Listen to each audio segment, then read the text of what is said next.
السلام عليكم ورحمة الله. تبدأ أخبار اليوم بتلاوة القرآن الكريم من قبل القارئ مقداد السيد. الحمد لله رب العالمين الرحمن الرحيم مالك يوم الدين إياك نعبد وإياك نستعين اهدنا الصراط المستقيم صراط الذين أنعمت عليهم غير المغضوب عليهم ولا الضالين آمين. وأوحينا إلى موسى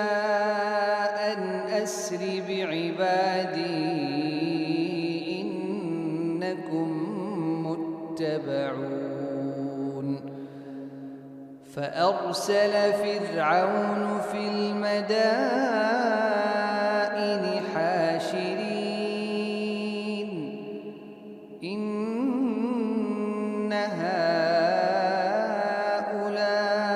هؤلاء لشرذمة قليلون وإنهم لنا لغائظون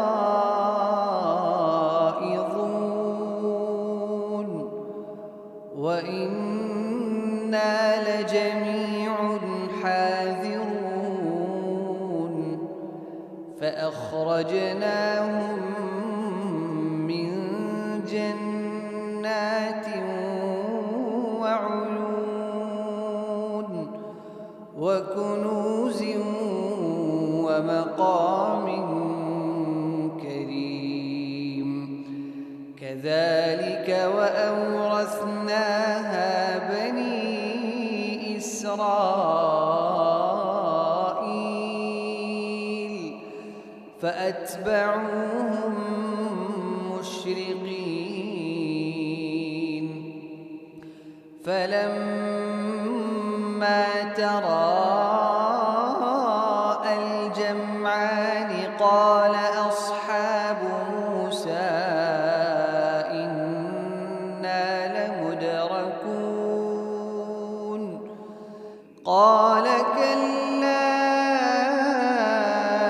إن معي ربي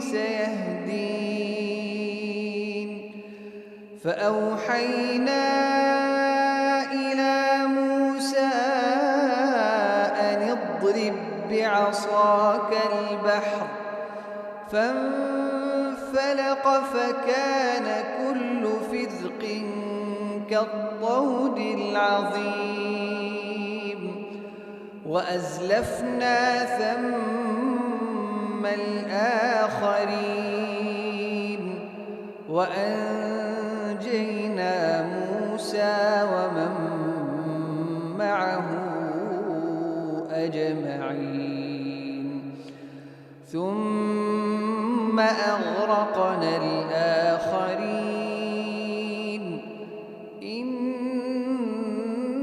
في ذلك لآية وما كان أكثرهم مؤمنين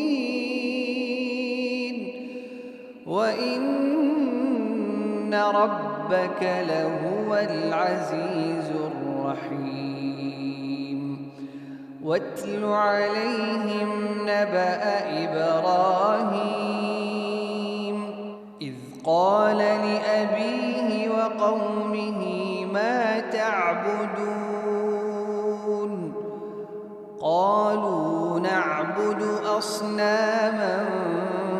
فنظل لها عاكفين قال هل يسمعونكم إذ تدعون أو ينفعونكم أو تضرون قالوا بل وجدنا آباءنا كذلك يفعلون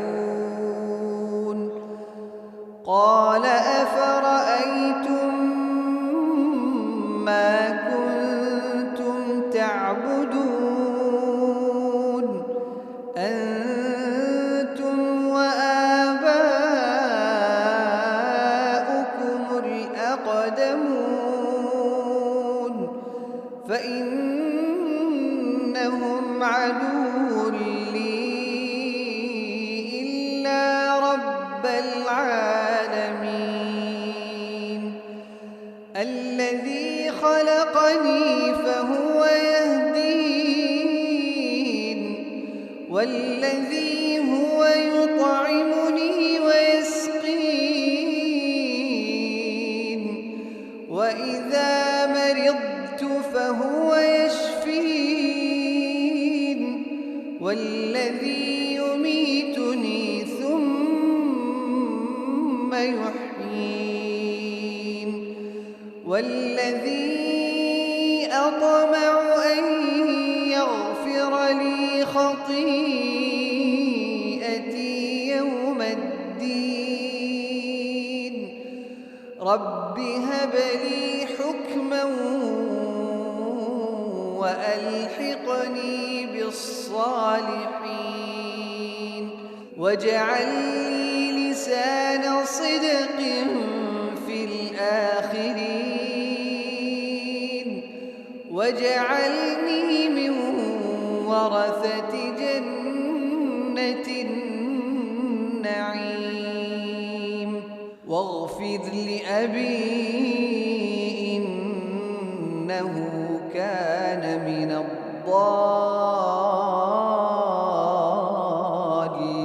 الضالين ولا تخزني يوم يبعثون يوم لا ينفع مال ولا بنون إلا من أتى الله بقلب سليم